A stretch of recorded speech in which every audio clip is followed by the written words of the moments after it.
This episode is brought to you by Redfin. You're listening to a podcast, which means you're probably multitasking. Maybe even scrolling home listings on Redfin, saving homes without expecting to get them. But Redfin isn't just built for endless browsing. It's built to help you find and own a home. With agents who close twice as many deals, when you find the one, you've got a real shot at getting it. Get started at redfin.com. Own the dream. Good morning, it's Tuesday, March 17, and this is the Brussels Playbook Podcast.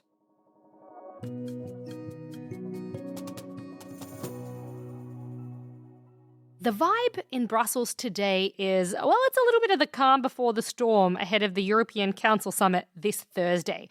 European affairs ministers are meeting in town, and they've got some work to do. Also on the pod, the EU responds to Donald Trump's calls for help securing the Strait of Hormuz. Spoiler alert, it ain't going to happen. And the EU is also pressing FIFA over World Cup safety. All right, I'm Zoya Sheftalovich. With me today is our chief foreign affairs correspondent, Nick Vinokur. Hey, Nick. Hey, Zoya. What's up? Your blood pressure? A whole lot of work. Let's start with what's happening in Brussels today. European affairs ministers are in town for a General Affairs Council. That's just a fancy way of saying meeting. And what's on their agenda?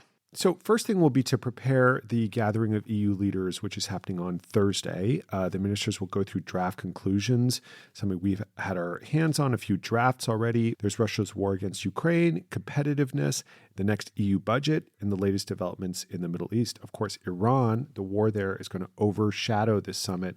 Just like Trump's threats against Greenland overshadowed the last one, there's a bit of a theme there, isn't there? Yeah, there is. And this is something that when you talk to diplomats around town, it's a key theme in conversations. What they tell me is, well, we had some plans for what we were going to do today, and then we woke up and we saw a Truth Social post from Donald Trump or some interview on Fox News, and now we've got to change everything and it's all up in the air. And that's what we're seeing ahead of this Thursday summit of EU leaders. It was meant to be the big one on competitiveness, but now this summit is going to be all energy prices and how to keep those prices down because of the impact that this war in Iran has had on oil and gas. And we'll talk a little bit more about what the EU plans in our second segment, but first up, the General Affairs Council, which is what's happening today. So that's where these European affairs ministers, they're going to be preparing for the European Council Summit, but they also have a few tricks up their sleeve of their own. In the morning, there's going to be breakfast with Ukraine and Moldova, and we're going to see a kind of what we're calling front-loading of negotiating clusters for their EU membership bids. Hold on, front-loading. Can you unpack that for us, Zoya? I sure can, Nick. It is basically the EU cannot move forward with negotiations with either Ukraine or Moldova because Viktor Orban has said there's no way while he is the Prime Minister of Hungary that he's going to allow these things to proceed. Now, there's an election in Hungary on April 12th, which our regular listeners will say we bang on about basically every day, but it is a key moment in the calendar this year.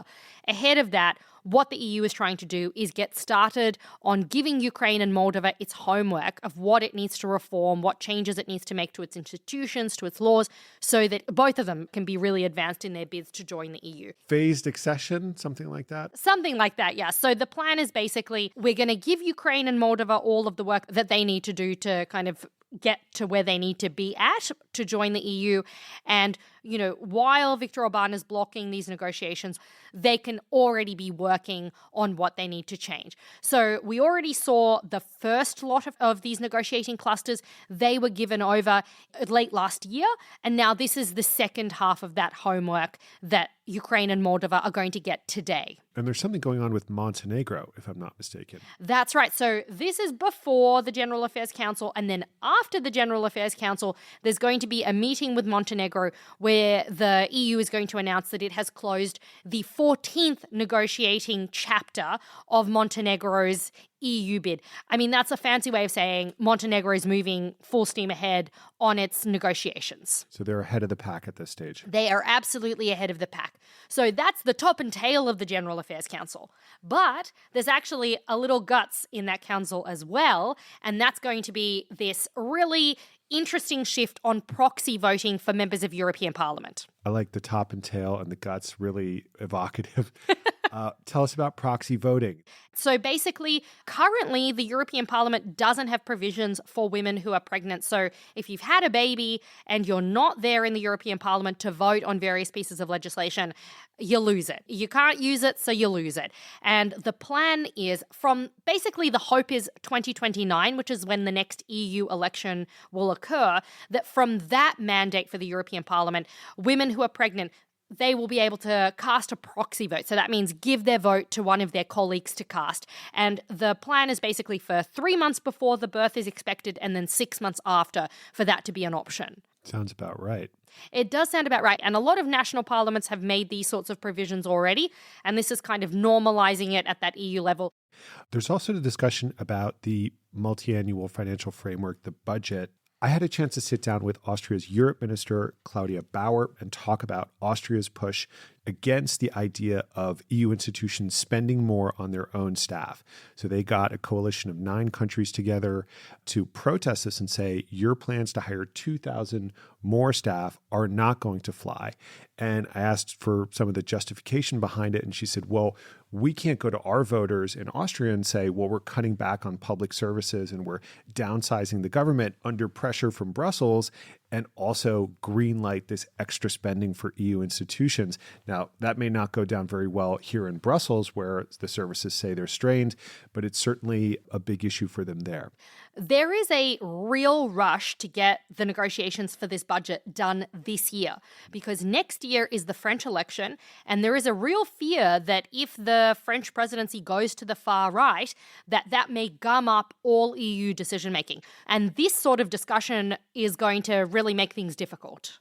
Yeah, and this is one, doesn't make headlines every day, but it's where the real knife fighting is going on behind the scenes over these resources, over this money, which covers 7 years, right? Seven years from 2028 until another year. 2034. I've done the math, so you don't have to.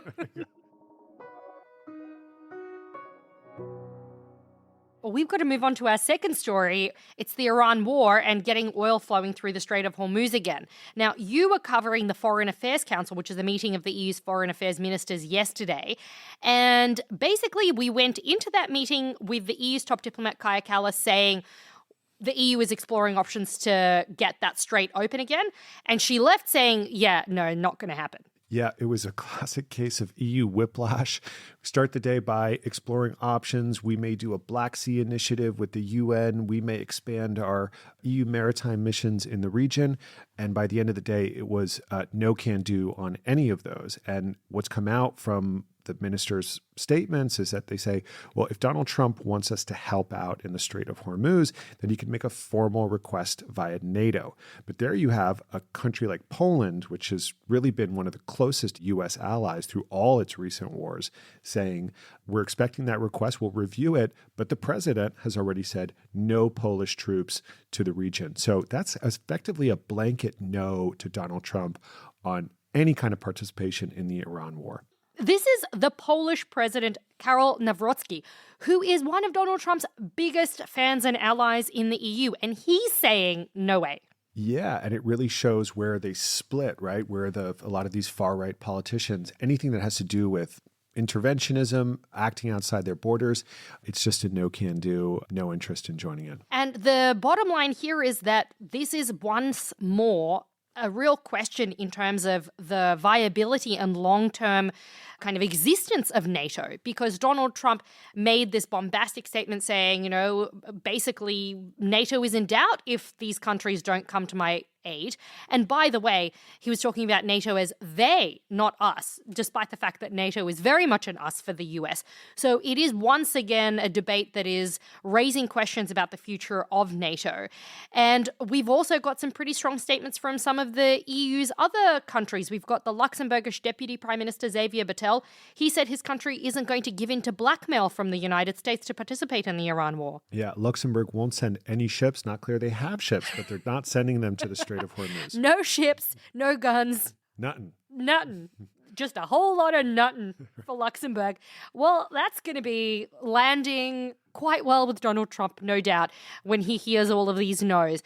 This is going to be one that is really raised at that UCO level, the European Council summit level on Thursday, because energy prices, as I said earlier, they have been going up so much around the bloc. There is a real cost of living crunch. The EU needs to do something to get prices down. And so one of the ideas that we're hearing from our friends in Budapest, and also not just Budapest, but the Belgian Prime Minister Bart de Wever, is maybe we need to start dealing with Russia again. And that has gone down like a lead balloon with the other EU countries. Yeah, this was something that was proposed by Hungary, as you said, and we already had the EU Commissioner for Energy, Dan Jorgensen, come out and say, we are not lifting our sanctions at all on Russian oil. This is not the time to do it. We need to keep pressure on Russia to the max. So you've got a big divergence with the U.S., which has lifted some sanctions. And as you're pointing to earlier, those big strains within NATO are only going to get bigger in coming days. So this is all going to come to a head on Thursday at that European Leaders Summit, because this is what gets people going. That cost of living is a huge, huge deal for people in various EU countries, and it's going to hurt.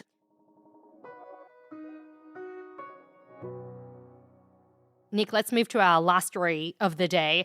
Are you a football fan? It really depends who I'm talking to. What if you're talking to me? I would say I don't care about it. What if you're talking to a fella at the pub? Love it. Follow all of it. My favorite club is FC Barcelona. Oh, I'm a follower of Leeds because it has the colours of Ukraine. It sounds like we're similar types of football fans. Yep, just huge lovers of football. Our colleague Ali Walker has interviewed Glenn Micallef, who's the EU Sports Commissioner, and he has raised some concerns about potential safety of Europeans who are travelling to see the World Cup in June in the US. He said that he spoke with FIFA President Gianni Infantino and raised these concerns and asked for assurances that despite the fact that the US, which is one of the hosts, is at war, that fans and sports teams will be safe, and that FIFA, the world governing body, and Infantino himself have not really told him that that is indeed the case. Indeed, he said he raised this directly, but there hasn't been any follow-up from FIFA since then, and he expects some more clarity. Now, the interesting thing to look at is Infantino's position, what kind of football diplomacy he's been conducting. He's been trying to get really, really close to Trump. What's he been doing? Well, he has been joining Trump's Board of Peace for Gaza, Nick. He's actually said that FIFA is going to donate $75 million for football infrastructure in Gaza after the war. Now, Micallef told Ali that projects like that should be going through UNESCO or UNICEF, not this Board of Peace, which Trump has organized. So he's taken a couple of shots at Infantino. Absolutely. Let's remember that Infantino gave Trump the FIFA Peace Prize. That's huge. Better than a Nobel. He's the only person to ever get it, I believe. And it just so happened that 2 months later, Trump launched the war in Iran. And before that, he had kidnapped the president of Venezuela. But I believe he still got the FIFA Peace Prize. Yeah, look, it checks out, Nick. But not only that, let's not forget Iran is meant to take part in this World Cup. It's been scheduled to play matches in LA against Belgium, New Zealand, and Egypt.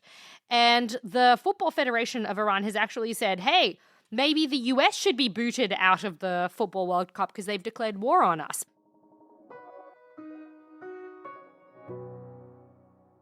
Before we go, Nick, it's St. Patrick's Day today. Have you got any plans? I'm going to sit on the couch and watch Dairy Girls. That sounds like the greatest St. Patrick's evening of all time. I'm going to the Irish Permanent Representation's big gig at the Beaux-Arts this evening. I've been promised Guinness and oysters, which sounds like a really dangerous combination. Well, I'm somewhat envious. I'll bring you back some oysters tomorrow. I've actually dug up a fun Irish blessing for this occasion. May your troubles be less, your blessings be more, and nothing but happiness come through your door. This rolls off the tongue, doesn't it? It really does. Happy St. Patrick's Day to all of our Irish listeners. Folks, that's it from us today. Sign up for the podcast, leave us a review, bang us a rating. 5 stars is the best number of stars still. Make sure you send us a note on WhatsApp. Our number is in the show notes. Nick, thanks for making it through this podcast. Thanks for having me, Zoya.